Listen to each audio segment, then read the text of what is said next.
ಇದಾದ್ಮೇಲೆ ಬರುವಂಥ ಕಾಂಡ ಇದೆಯಲ್ಲ, ಸುಂದರಕಾಂಡ. ನಿಜವಾಗಲೂ ಸುಂದರ ಅದು. ಎಷ್ಟೋ ಜನ ರಾಮಾಯಣ ಪಾರಾಯಣ ಮಾಡೋರು ಮೊದಲು ಸುಂದರಕಾಂಡ ಓದಿ ಆಮೇಲೆ ಮೊದಲಿಗೆ ಬರ್ತಾರೆ. ಅಷ್ಟು ಚೆಂದ. ನಿಜವಾಗಲೂ ಅದು ಹನುಮಂತನ ಕಾಂಡನೇ, ಅದು ಆಂಜನೇಯ ಕಾಂಡನೇ. ಮತ್ತು ಇನ್ನೊಂದು ಇಂಟ್ರೆಸ್ಟಿಂಗ್ ಗೊತ್ತಾ, ಆಂಜನೇಯಗೆ ಇನ್ನೊಂದು ಹೆಸರು ಸುಂದರ ಅಂತ. ಆಂಜನೇಯ ಹೆಸರು ಸುಂದರ ಅಂತ. ಆದ್ದರಿಂದ ಇದು ಸುಂದರಕಾಂಡ, ಸುಂದರವಾಗಿಯೂ ಇರೋದಾಯಿತು, ಅವನು ಸುಂದರ ಆದ್ದರಿಂದ ಅವನು ಮಾಡಿದ್ದಾಯಿತು. ಎಷ್ಟು ಚೆಂದ ಕಥೆ ಇದು ಅಂದರೆ, ಆಂಜನೇಯ ಇಲ್ಲಿಂದ ಹಾರಿ ಹೋಗಿ ಸೀತೆಗೆ ಅವನ್ನ ಕೊಟ್ಟು, ಉಂಗುರ ಕೊಟ್ಟು, ಆಕೆ ಚೂಡಾಮಣಿ ತಂದು ವಾಪಸ್ ಕೊಡೋ ತನಕ ಇರುವಂಥ ಕತೆ. ಆಂಜನೇಯ ಜಿತೇಂದ್ರಿಯ. ಆಂಜನೇಯ ಯುಕ್ತಾಯುಕ್ತ ವಿವೇಚನೆ ಉಳ್ಳವನು, ಯಾವುದನ್ನು ತಪ್ಪಾಗಿ ಮಾಡೋಲ್ಲ ಆಂಜನೇಯ. ಅವನು ಎಷ್ಟು ಚಂದ ನೋಡ್ರಿ, ಅದನ್ನು ದಯವಿಟ್ಟು ಗಮನಿಸ್ಬೇಕು. ಅದನ್ನು ಹಾರಿ ಬಂದ, ಪೂರ ವಿಸ್ತಾರ ಮಾಡೋಕ್ಕೆ ಹೋಗಲ್ಲ, ಅದೇ 3 ದಿವಸದ್ದಾದ್ದರಿಂದ ಅದು ಜಾಸ್ತಿ ಮಾಡೋಕ್ಕಾಗೋದಿಲ್ಲ. ಅವನು ಮೊದಲು ಹಾರಲಿಲ್ಲ, ನನ್ನ ಕಡೆಯಿಂದ ಆಗೋಲ್ಲ ಅಂದ್ಬಿಟ್ಟ. ಎಲ್ಲ ಕೋತಿಗಳು ಹೇಳ್ದಂಗೆ ಆಗೋಲ್ಲ ಅಂದ. ಇನ್ನೊಂದು ವಿಷಯ ಹೇಳಿಬಿಡ್ಬೇಕದು ಮರ್ತುಬಿಟ್ಟೆ. ಈ ಕಪಿಗಳು ಅಂತ ಹೇಳ್ತೀವಿ ನಾವೆಲ್ಲರೂ, ಇದ್ರ ಬಗ್ಗೆ ದೊಡ್ಡ ಪ್ರಶ್ನೆ ಇದೆ. ನಿಜವಾಗಲೂ ಕಪಿಗಳಿದ್ದರು ಅವರು? ಈ ವಾಲ್ಮೀಕಿಗಳು ಕಪಿಗಳನ್ನು ಯಾಕೆ ಸೃಷ್ಟಿ ಮಾಡಿದರು? ಅಲ್ಲಿ ರಾಕ್ಷಸರಿದ್ದಾರೆ. ಈಗೂ ಸಾಕಷ್ಟು ಜನ ಇರೋದರಿಂದ ಅವಾಗಿದ್ದರು ಅಂತ ನಂಬ್ಕೊಳ್ಳೋಕೆ ಏನೂ ತ್ರಾಸಿಲ್ಲ ನಮ್ಗೆ. ಅದೊಂದು ರಾಕ್ಷಸ ರಾಜ್ಯ ಇತ್ತು ಶ್ರೀಲಂಕೆ. ಇಲ್ಲಿ ಅಯೋಧ್ಯೆಯಲ್ಲಿ ಒಳ್ಳೆ ಸಜ್ಜನ ಮನುಷ್ಯರಿದ್ದರು. ಈ ನಡುವೆ ಇನ್ನೊಬ್ಬರು ಮನುಷ್ಯರು ತರಬೇಕಾಗಿತ್ತಲ್ಲ, ಕಪಿಗಳನ್ನು ಯಾಕೆ ತಂದ ವಾಲ್ಮೀಕಿ? ಕಪಿಗಳನ್ನು ಯಾಕೆ ತಂದರು? ಕೋತಿಗಳನ್ನು ಯಾಕೆ ತಂದರು? ಕೆಲವೊತ್ತು ತಮಾಷೆಗಿರಲಿ, ಬದಲಾವಣೆ ಇರಲಿ ಅಂತಂದರು ಅಂತ ನನಗೆ ಹಾಗೆ ಅನಿಸೋಲ್ಲ. ನನ್ನ ಪ್ರಕಾರ ಕಪಿಗಳು ಅನ್ನೋದು ಒಂದು ಜನಾಂಗ, ಮಾನವ ಜನಾಂಗ. ಈಗ ರಾಮನ್ ಥಿಯರಿ ಕರೆಕ್ಟ್ ಆಗುತ್ತೆ. ನೀನು ಪಶುವಿನ ಹಾಗೆ ನಡ್ಕೊಂಡಿರೋದು ಶಿಕ್ಷೆ ಕೊಡ್ತೀನಿ. ಪಶುಗಳಿಗೆ ಮನುಷ್ಯರ ನಿಯಮ ಯಾಕೆ ಹಾಕಬೇಕು ಅಂತಂದಾಗ ನನ್ನ ಪ್ರಕಾರ ಅದು ಕಪಿಗಳಲ್ಲ,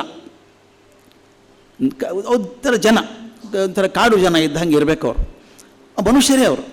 ದಯವಿಟ್ಟು ನೋಡಿ, ಆಗಲ್ಲ ಧ್ವಜಗಳು ಬಹಳ ಮುಖ್ಯ. ಕಪಿಧ್ವಜ ಅಂತ, ನಮ್ಮ ಅರ್ಜುನನಿಗೆ ಕಪಿಧ್ವಜ, ದುರ್ಯೋಧನಿಗೆ ಸರ್ಪಧ್ವಜ, ವಿಷ್ಣುವಿಗೆ ಗರುಡಧ್ವಜ ಅಂತ ಕರಿತೀವಿ.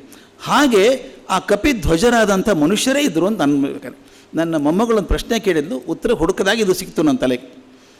ಆಕೆ ಕೇಳಿ, ತಾರೆ ಇಷ್ಟು ಚಂದಿದ್ದು ಅಂತೆಲ್ಲ ಅಜ್ಜ, ಹೋಗಿ ಕೋತಿನ ಯಾಕೆ ಮದುವೆ ಆದ್ಲು? ಎಲ್ಲ ಪ್ರಶ್ನೆ ಹೀಗೆ.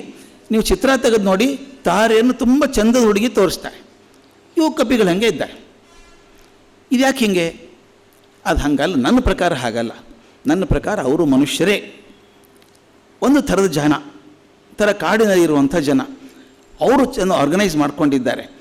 ಅವ್ರ ನಡವಳಿಗಳು ಈ ನಡವಳಿಗೆ ಸ್ವಲ್ಪ ಭಿನ್ನ ಆಗಿರಬೇಕು, ಆದರೆ ಮೂಲತಃ ಮನುಷ್ಯರೇ. ಆದ್ದರಿಂದ ಕಪಿಧ್ವಜದ ಕೆಳಗೆ ಕೆಲಸ ಮಾಡ್ತಿದ್ರೋ ಏನೋ ಗೊತ್ತಿಲ್ಲ. ಆದ್ದರಿಂದ ತಾರೆ ಹೆಣ್ಣಾಗಿರೋದ್ರಿಂದ ಅವರು ಮನುಷ್ಯರೇ ಆಗಿದ್ದರು, ಗಂಡಸೇ ಆಗಿದ್ದರು ಅನ್ನೋದು ಕೇಳಬೇಕು. ಕಪಿಗಳಾಗಿದ್ದಿಲ್ಲ ಅಂದರೆ ಕಪಿಗಳು ಕೋತಿಗಳೇ ಆಗಿರಬೇಕು ಅಂತಿಲ್ಲ. ಆಮೇಲೆ ಹಾಗಾದ್ರೆ ಬಾಲ ಇತ್ತಲ್ಲ, ಬರ್ತಲ್ಲ ಹನುಮಂತ ಬಾಲ ಸುಟ್ಟ ಅಂತ, ಅವರು ಯಾವಾಗಲೂ ಕಟ್ಕೋತಾ ಇದ್ರು ಹಗ್ಗದ ಥರ ಅಂತ. ಒಂದು ಬಹಳ ಚಂದ ಅನಾಲಿಸಿಸ್ ಇದೆ ಅದರ ಬಗ್ಗೆ. ಅವರು ಕಾಡಲ್ಲೇ ಇರೋರು ತಕ್ಷಣ ಸರಸರ ಮರ ಏರಬೇಕು. ಮರ ಏರ್ಬೇಕಾದ್ರೆ ಹಗ್ಗ ಬೇಕಾಗುತ್ತೆ. ಯಾವಾಗಲೂ ಸೊಂಟಕ್ಕೆ ಹಗ್ಗ ಕಟ್ಕೊಂಡೇ ಇರೋರು ಸರಸರ ಮರ ಏರೋರು. ಹೀಗಾಗಿ ಅದು ಕಟ್ಕೊಳ್ಳೋದು ಅಭ್ಯಾಸ ಆಗಿತ್ತು ಅವರಿಗೆ ಅಂತ ಒಂದು ಥಿಯರಿ. ಅದರಿಂದ ನನ್ನ ಪ್ರಕಾರ ಅವರು ಕೋತಿಗಳಲ್ಲ, ಅವರು ಮನುಷ್ಯರೇ ಆಗಿದ್ದರು, ಸ್ವಲ್ಪ ಕಾಡು ಜನಾಂಗ ಆಗಿರಬೇಕು. ಹೀಗೆ ನಡ್ಕೋತಾ ಇತ್ತು. ಅದರಲ್ಲಿ ಆಂಜನೇಯನಿಗೆ ಅಂಥ ಜ್ಞಾನ ಬಹುಶಃ ಯಾರಿಗೂ ಇರೋಕ್ಕೆ ಸಾಧ್ಯ ಇಲ್ಲ. ಅವನು ಇಲ್ಲಿಂದ ಹಾರೋಕ್ಕೆ ಆಗಲ್ಲ ಅಂದ. ಕೊನೆಗೆ ಹಾರತಿಯಪ್ಪ, ನಿನ್ನ ಶಕ್ತಿ ಇದೆ ಅಂತ ಹಳೆಯದೆಲ್ಲ ನೆನಪು ಮಾಡಿದಾಗ ಇಷ್ಟು ಎತ್ತರ ಬೆಳೆದು ಹಾರಿದ. ಹಾರಿ ಲಂಕೆಗೆ ಹೋದ. ಅವನ ಕಥೆಗಳೆಲ್ಲ ಅದು ಒಂದು ದಿವಸ ಆಗತ್ತೆ ಹೇಳಿದರೆ. ಹೋದಾಗ ಎಲ್ಲ ಕಡೆ ಹುಡುಕ್ತಾನೆ. ಸೊಳ್ಳೆ ರೂಪದಲ್ಲಿ ಹೋಗ್ತಾನೆ ಮೊದಲು, ಎಲ್ಲ ಕಡೆ ಹೋಗ್ತಾನೆ. ಸಣ್ಣ ಹುಳದ ರೂಪದಲ್ಲಿ ಹೋಗಿ, ನೊಣದ ರೂಪ ಥರ ಹುಳದ ಥರ ಹೋಗಿ ಅರಮನೆಗೆ ಹೋಗ್ತಾನೆ. ಅವನಿಗೆ ಖಾತ್ರಿ ಅದು, ಸೀತೆ ಇದ್ದರೆ ಅರಮನೆಯಲ್ಲಿ ಇರಬೇಕು ಅಂತ ಅಂತಾನೆ. ಹೋಗಿ ನೋಡ್ತಾನೆ, ಅಲ್ಲಿ ರಾತ್ರಿ ಆಗಿದೆ. ಸಾವಿರಾರು ಜನ ಸುಂದರ ಸ್ತ್ರೀಯರು ಅಸ್ತವ್ಯಸ್ತವಾಗಿ ಮಲ್ಕೊಂಡಿದ್ದಾರೆ, ಕುಡಿದು ಮಲ್ಕೊಂಡಿದ್ದೆ, ಎಚ್ಚರ ಇಲ್ಲ ಯಾರಿಗೂ. ಎಷ್ಟು ಆತ್ಮ ಪರೀಕ್ಷಣೆ ಮಾಡ್ಕೋತಾನೆ ಅವನು ಹನುಮಂತ ಅಂದರೆ, ಎಲ್ಲ ನೋಡ್ತಾನೆ. ಅಯ್ಯೋ, ಇಷ್ಟೊಂದು ಜನ ಹೆಣ್ಮಕ್ಳನ್ನ ನೋಡಿಬಿಟ್ನಲ್ಲ, ತಪ್ಪು ಮಾಡಿದ್ನ ನಾನು. ಆಮೇಲೆ ಅಂತಾನೆ, ವಿಚಾರ ಮಾಡ್ತಾನೆ, ಆದರೂ ನನ್ನ ಮನಸ್ಸು ವಿಕಾರ ಆಗಿಲ್ಲ, ನಂದೇನು ತಪ್ಪಿಲ್ಲ ಬಿಡು. ಈ ಸೆಲ್ಫ್ ಅನಾಲಿಸಿಸ್ ಇದೆಯಲ್ಲ, ನನಗನ್ಸುತ್ತೆ most important for all of us. ಪ್ರತಿಯೊಂದು ಕ್ಷಣದಲ್ಲಿ ಪರೀಕ್ಷೆ ಮಾಡ್ಕೋಬೇಕು. ನನ್ನ ಆತ್ಮನ ವಿಕಾರ ಆಗಿಲ್ಲ, ಮನಸ್ಸು ವಿಕಾರ ಆಗಿಲ್ಲ, ಅದರಿಂದ ಏನು ತಪ್ಪಿಲ್ಲ. ಎಲ್ಲೂ ಸೀತೆ ಕಾಣಿಸಲ್ಲ. ಕೊನೆಗೆ ರಾವಣನ ಶಹ್ಯಾಗ್ರಹಕ್ಕೆ ಹೋಗ್ತಾನೆ. ಅಲ್ಲಿ ಮಂಡೋದರಿ ಮಲ್ಕೊಂಡಿದ್ದಾಳೆ. ಮಂಡೋದರಿ ರೂಪ ಸಾಧ್ಯವಾದಂಥ ರೂಪ ಅದು. ಆಕೆ ನೋಡಿದ ತಕ್ಷಣ ಅಯ್ಯೋ ಸೀತೆ ಸಿಕ್ಕಳು ಅಂತಾನೆ. ಒಂದೇ ಕ್ಷಣ ಛೇ ಸೀತೆ ಅವನ ಪಕ್ಕ ಮಲ್ಕೋತಾಳ. ಇನ್ನೊಂದು ಮಾತು ಹೇಳಬೇಕು, ಎಷ್ಟು ಗುಣಗ್ರಾಹಿ ಅವನು ಅಂದರೆ, ಎಂಥ ರೂಪ ಯಾರ್ದು, ರಾವಣಂದು. ಮೆಚ್ಕೋತಾನೆ ಆಂಜನೇಯ. ಇದನ್ನು ದಯವಿಟ್ಟು ಗಮನಿಸಬೇಕು. ನಾವು ಹೋದ ರಾಮ ಹಂಗೆ ಮಾಡೋ ಕಥೆ ಹೇಳ್ತೀವಿ. ಗುಣಗ್ರಾಹಿತ್ವ ವೈರಿಯಲ್ಲೂ ಗುಣಗೂಡಿಸ್ಬೇಕ್ರಿ. ಅವ್ನು ಹೆಂಗೆ ಮಾಡ್ತಾನೆ ನೋಡಿ. ಅಹೋ ರೂಪಂ ಅಹೋ ಧೈರ್ಯಂ ಅಹೋ ಸತ್ವಂ ಅಹೋ ದ್ಯುತಿ ಅಹೋ ರಾಕ್ಷಸ ರಾಜಸ್ಯ ಸರ್ವಲಕ್ಷಣ ಯುಕ್ತತ. ರಾವಣನ ನೋಡಿ ಹೇಳುವಂಥದ್ದು. ಅಬ್ಬಾ ಇವನ ರೂಪ ಏನಪ್ಪ, ಧೈರ್ಯ ಏನು, ಸತ್ವ ಏನು, ತೇಜಸ್ಸೇನು. ಈ ರಾಕ್ಷಸೇಶ್ವರ ಸಮಸ್ತ ರಾಜಲಕ್ಷಣಗಳನ್ನು ಕೊಟ್ಟಿದ್ದಾನೆ, ಇಂದ್ರನನ್ನು ಮೀರಿಸ್ತಾನೆ ಅಂತ ಹೇಳ್ತಾನೆ. ಮುಂದಿನ ಮಾತು ಎಷ್ಟು ಚಂದದ ಮಾತು. ಯದ್ ಅಧರ್ಮೋನ ಬಲವಾನ್ ಸಾಧೆಯಂ ರಾಕ್ಷಸೇಶ್ವರ ಸಾಧೆಯಂ ಸುರಲೋಕಸ್ಯ ಸಶಕ್ರಾಶ್ಯಾಪಿ ರಕ್ಷಿತ. ಇವನು ಅಧರ್ಮ ಒಂದು ಬಿಟ್ಟಿದ್ದ ಅಂದರೆ ಅದು ನೋಡಿ ಅವನ ಬಗ್ಗೆ ಕರುಣೆ ಹೇಗಿದೆ. ಅಧರ್ಮ ಹಿಡ್ಕೊಂಡಿದ್ದಾನೆ ಇವನು. ಅದೊಂದು ಅಧರ್ಮ ಬಿಟ್ಟಿದ್ರೆ ಇವನು ರಾಕ್ಷಸರಿಗೆ ಮಾತ್ರ ಅಲ್ಲ, ದೇವತೆಗಳಿಗೆ ದೇವೇಂದ್ರನಿಗೂ ಅಧಿಪತಿಯಾಗಬಲ್ಲ ಇವನು. ಇದು ಅಪ್ರಿಷಿಯೇಟಿಂಗ್ ದಿ ಕ್ವಾಲಿಟೀಸ್ ಆಫ್ ಇವನ್ ಎನಿಮಿ ಅಪೋಸಿಟ್. ಹೊಗಳ್ತಾನೆ. ಆಮೇಲೆ ನಾನು ಹೋಗ್ಲಿಬಿಡಿ ಇವನೇನು ಮಾಡೋದು, ಸೀತೆ ಅಲ್ಲ ಅಂತ ಗೊತ್ತಾಯಿತು.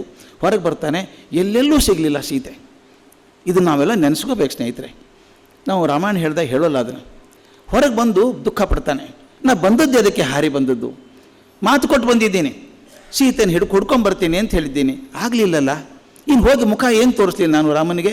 ರಾಮ ಸಿಕ್ಕಳ ಸೀತೆ ಅಂತಾನೆ, ಇಲ್ಲ ಅಂತೀನಿ. ಏನು ಮಾಡೋದು. ರಾಮ ದುಃಖ ಪಡ್ತಾನೆ. ಆ ದುಃಖದಲ್ಲಿ ರಾಮ ಸತ್ತೇ ಹೋಗ್ಬೋದು. ರಾಮ ಸತ್ತೋದ್ರೆ ಲಕ್ಷ್ಮಣ ಸತ್ತು ಹೋಗ್ತಾನೆ. ಭರತ ಉಳ್ಕೋತಾನ, ಅವನು ಇಲ್ಲ. ಇಡೀದಕ್ಕೆಲ್ಲ ನಾನೇ ಕಾರಣ ಆಗ್ತೀನಿ, ನಾನೇ ಆತ್ಮಹತ್ಯೆ ಮಾಡ್ಕೊಂಡ್ಬಿಡ್ತೀನಿ ಹೇಳ್ತಾನೆ. ಆತ್ಮಹತ್ಯೆ ಮಾಡ್ಕೊಂಡ್ಬಿಡ್ತೀನಿ ಅಂತಾನೆ. ನಂತರ ಆತ್ಮಹತ್ಯೆ ಮಾಡ್ಕೊಳ್ಳೋದು ಪಾಪ ಅಲ್ವಾ, ನಾನು ವಾಪಸ್ಸೇ ಹೋಗೋದು ಬೇಡ, ಇಲ್ಲೇ ಗುಡಿಸ್ಲು ಹಾಕ್ಕೊಂಡಿದ್ದು ಬಿಡ್ತೀನಿ ಸಮುದ್ರ ದಂಡೆಗೆ, ಹೋಗೋದೇ ಬೇಡ. ಕಾಯ್ತಿರ್ತಾನೆ ರಾಮ, ಹಾಗೆ ಏನು ಮಾಡೋಕ್ಕಾಗ್ತದೆ ಅಂತ ಹೀಗೆಲ್ಲ ವಿಚಾರ ಮಾಡ್ತಾನೆ.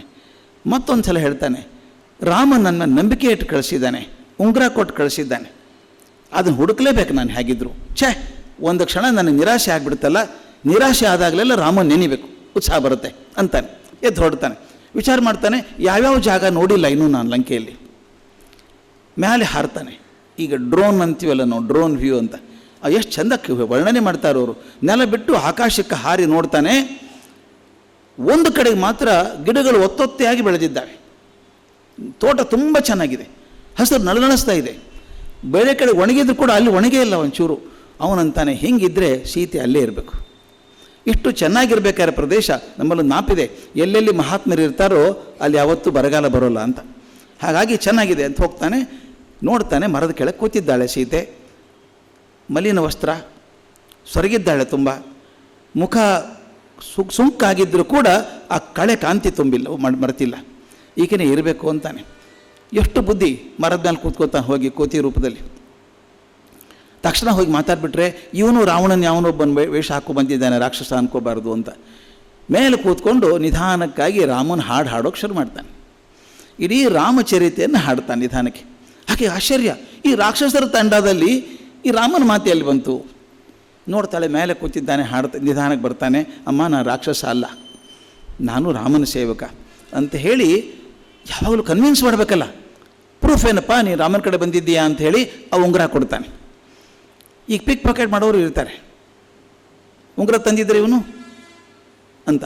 ಅದಕ್ಕೆ ಇನ್ನೊಂದು ಹೇಳ್ತಾನೆ, ಕಾಕಾಸುರ ವಧೆ ಅಂತ ಒಂದು ಪ್ರಸಂಗ ಇದೆ. ಎಷ್ಟು ಚಿಂತೆ ಮಾಡಿ ಹೋಗಿರ್ತಾನೆ ಗೊತ್ತಾ ಅವನು. ಉಂಗುರ ಮೇಲೆ ಒಂದೇ ಡಿಪೆಂಡ್ ಆಗಿಲ್ಲ. ರಾಮನ್ ಕೇಳ್ತಾನೆ, ನಿನಗೆ ಆಕೆಗೆ ಇಬ್ಬರಿಗೆ ಗೊತ್ತಿರುವಂಥ ವಿಷಯ ಅವನಿದ್ರೆ ಹೇಳು ನನಗೆ ಅಂತ. ಅದು ಹೇಳು, ಅದನ್ನು ಹೇಳ್ತೀನಿ ಹೋಗಿ.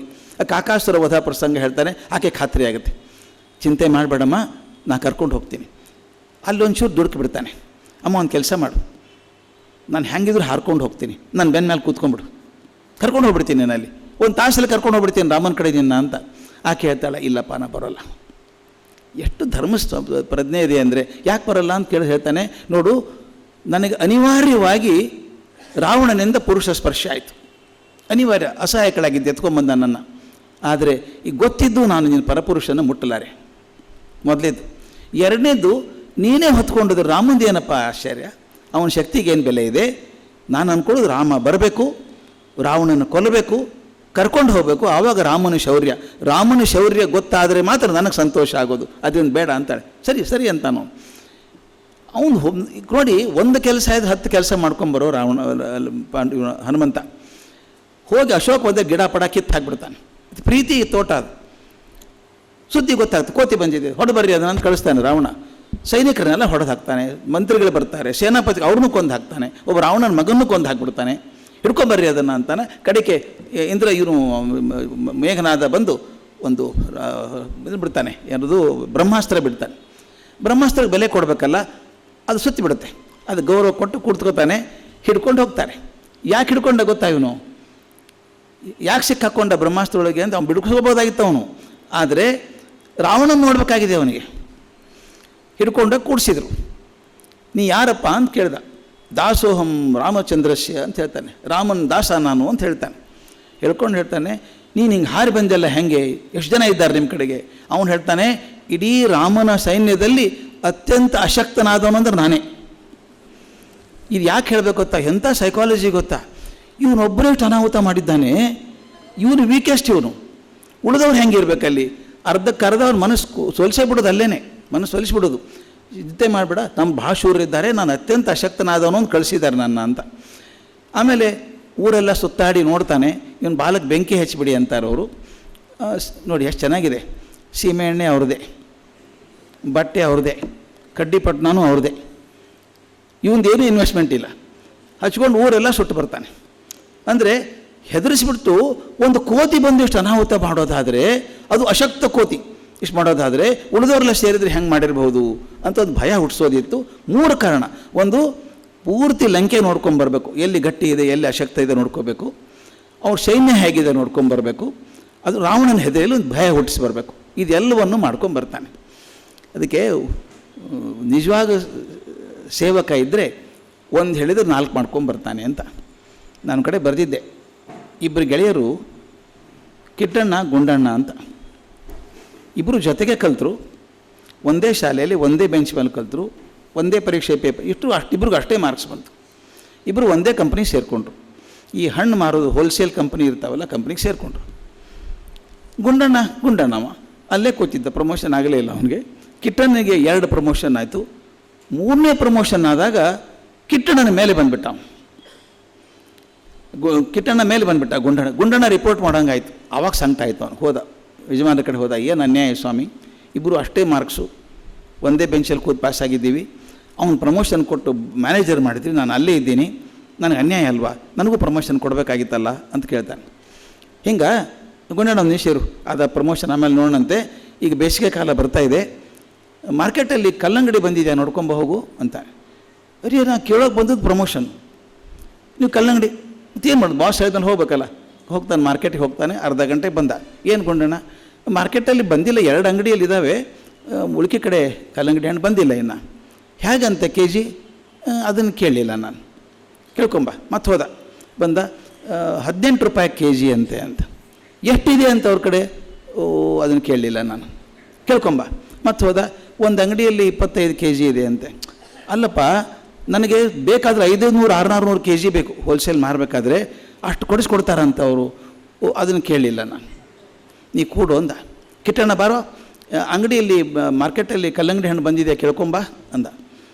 ಆಯಿತು ಸರ್, 1-2 ತಾಸು ಬೇಕಾಗ್ತದೆ. ಹೋಗಿ 2 ತಾಸು ಹೋಗು. 2 ತಾಸಿಗೆ ಕಿಟ್ಟಣ್ಣ ಬಂದು ಗುಂಡಣ್ಣ ಅಲ್ಲೇ ಕೂತಿದ್ದ. ಏನು ಕಿಟ್ಟಣ್ಣ, ಮಾರ್ಕೆಟಲ್ಲಿ ಬಂದಿದೆಯಾ ಕಲ್ಲಂಗಡಿ ಹಣ್ಣು? ಬಂದಿದೆ ಸರ್, 2 ಅಂಗಡಿಯಲ್ಲಿದೆ, 18 ರೂಪಾಯಿ ಹೇಳ್ತಾರೆ. ಏನು ಅರ್ಥ ಇಲ್ಲ ಅದು. ನಾನು ಅಲ್ಲಿ ಹೋಲ್ಸೇಲ್ ಡೀಲರಿಗೆ ಫೋನ್ ಮಾಡಿದ್ದೆ, ಅವ್ನು 16 ರೂಪಾಯಿ ಕೊಡೋಕೆ ರೆಡಿ ಇದ್ದಾನು. ಅವ್ನು ಎಲ್ಲಿ ತರಿಸ್ತಾನೆ ವಿಚಾರ ಮಾಡಿದೆ, ಮಹಾರಾಷ್ಟ್ರದಿಂದ ಬರುತ್ತಂತೆ ಅದು. ಅಲ್ಲಿ ಫೋನ್ ಮಾಡಿದ್ದೆ ನಾನು. ಅಲ್ಲಿ ಫೋನ್ ಮಾಡಿದ ಅವ್ರು ಹೇಳ್ತಾರೆ, ನೀವು ಲಾರ್ಜ್ ಕ್ವಾಂಟಿಟಿ ಕೊಟ್ಟರೆ 12 ರೂಪಾಯಿಗೆ ನಿಮ್ಮ ಅಂಗಡಿಗೆ ತಂದು ಹಾಕ್ತಾರಂತೆ ಅವರು, ಟ್ರಾನ್ಸ್ಪೋರ್ಟ್ ಕೂಡ ಸೇರಿ.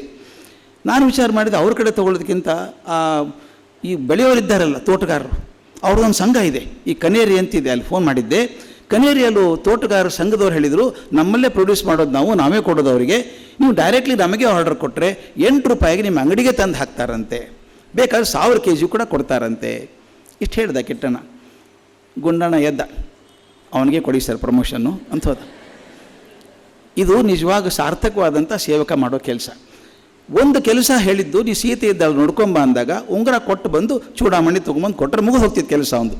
ಅವನು ಹಾಗೆ ಗೌರ್ಮೆಂಟ್ ಸರ್ವೆಂಟ್ ಅಲ್ಲ, ಅವ್ನು ಮಾಡಬೇಕಾದದ್ದನ್ನು 10 ಕೆಲಸ ಮಾಡ್ಕೊಂಬರೋದು. ಅವ್ನು ಮಾಡ್ಕೊಂಬಂದ.